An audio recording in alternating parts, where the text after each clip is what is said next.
welcome back to my channel. Um, it's a very special oversharing today. I'm sorry I'm not in drag. I just showered. Today's the first day in like 3 days that I've had running water in my house. It's been a mess, girl. Like, winter sucks. But anyways, let's get moving forward. So this week's topic is oh, excuse me. That one stuck up on me. This video's topic is going to be from the Nintendo Direct 2021 release. It's at least it's only the first half of it. Apparently there's going to be another video later in the year, which I think is in the summer. I'm not sure. But let's dive in. So, one of the few things that Nintendo has decided to release this year is, and I'm kind of excited about this because I haven't played this game since it was on the GameCube, is Mario Golf. So I have a love-hate relationship with golf, and I like Mario Golf because it's golf but with power-ups. So they decided to put out a new Mario Golf game coming to the Switch. I don't remember the exact release date because I'm on the spectrum, and remembering anything short-term is just, it's like trying to catch air with your bare hands. But anyways, so they put a few new features into the game, as well as a speed golf round where all players get to kind of play it once. So it's whoever finishes the hole first gets like points or something. There's power-ups involved. This shit sounds like fun. And the part I'm really excited to take apart here and just rip it to shreds here is they put in a feature where you can use your Joy-Cons to actually swing it with motion control. Actually, like, remember what it's like to play golf, which I got dragged to PGA Tours as a kid, and I hated going to golf games then. I'm pretty sure I don't want to remember what it's like to golf now. Because if you TiVo golf and play it back in slow motion, there's no difference. Like, there's no difference at all, girl. It's still golf. But, yeah. So that's coming to the Switch, I believe, in the spring or summer. I think May or April. I'm not sure. Also, finally coming to the Switch is Bravely Default 2, which has been a long-awaited title by the fandom and by Nintendo fans and our JRPG fans alike. And what I love about this is they've decided to use take inspiration from Octopath Traveler, which is another huge Switch game, which I think it was a launch title.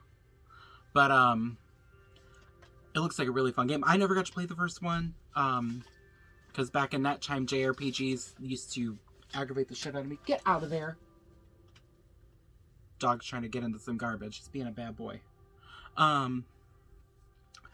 But yeah, and then I'm going to go right in and introduce everybody to one of my favorite segments that I've been wanting to introduce for a while now is what are the gays bitching about now? So let's go right into the list. So with this video, the gays have decided to, and the bear community. The bear community decided to also bitch about the fact that we have no announcement yet of Breath of the Wild 2. Granted, it's been hinted at. Nintendo, I think, has made some mentionings that it's coming. We just don't know when. But, people are upset that that this game is not out yet. Hello everybody, and I am back. I had to kind of reassess myself and readjust the volume of my voice. I'm loud and the walls are thin. But getting back to Cruella, so I watched a trailer. I've only seen one trailer of it, but so far what I've seen, it seems like it holds some promise. The LGBTQ community specifically is upset because, now we idolize Margot Robbie and her role as Harley Quinn. So now we're comparing one person to another. But, from what I saw in the trailer, the red dress was kind of basic, so we'll see what kind of fashion the rest of the movie holds. Hopefully, Disney's really good about getting fashions right, so we'll see. And her accent felt kind of phoned in, but again, we'll see. We haven't seen the entire movie yet. I have this cute little curl coming down here. But so far, like, the car looked right, her makeup looked good, the hair looked amazing. We'll see what the rest of the movie holds. Disney's usually pretty true to character depiction.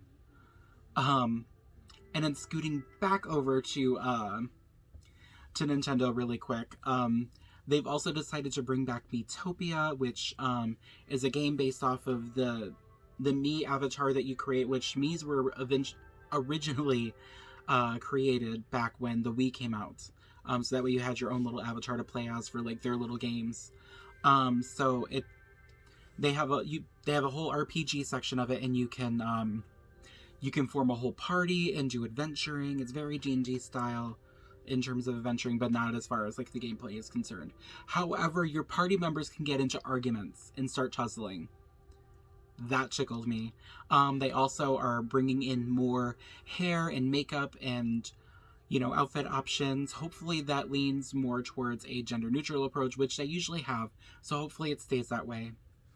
And they're also bringing in Splatoon 3. Y'all, Splatoon motherfucking 3. So I used to have the first Splatoon back on the Wii U, and it was a fun game. I loved it. Didn't have anybody to play with, but it was fun. And then flash forward to the Switch, and I tried to, you know, find friends to play with. I would rent it and see, you know, if I could find people to play with, because I'm just like, I love this game. But I would love to have a solid, you know, party of people to play with. But, you know, Splatoon 3 is coming out, and it's got a very, like, dystopian, like, setting. There's, like, compound bow, paint, you know, launcher things. Anyways, it looks really dope. I kind of want it. And that said, moving, I think that was, yeah, that's kind of it. We've already touched Legend of Zelda, that, you know, the gays are kind of upset about Breath of the Wild 2 not getting a feature yet, but it's only the first half of the Nintendo Direct, so we'll see what we get after that. I've seen people requesting like a 3D All-Stars of Legend of Zelda, so we'll see what the future holds. Nintendo is, I'm sure they'll work out something to appease the fans, but we'll see what, you know. Nintendo can either, like, it's very hit or miss. So sometimes they're either really good about it, or they're really bad about it. Oh, I did forget something. So we have 2 new characters coming to Super Smash Bros. As DLC characters. So we have Mythra and Pyra from Xenoblade Chronicles 2 coming, which I'm happy it's not another Fire Emblem character.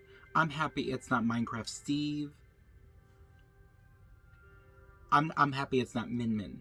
But what I do know is whenever Nintendo drops a new Super Smash Bros. Character, it tends to be really broken. And, like, severely broken to the point where the character's overpowered. So, you know, that's to be expected with every new character that they push. And then they'll just push out, like, an update, like, a month and a half, 2 months later. But that's all I have for today. Thank you for tuning in. Please like, comment, subscribe. I know I'm not in drag for this video, but please, it's been a week, girl. It's been a week. This winter shit is awful, and I'm ready for it to be over. But have a wonderful night. I love you. Bye-bye.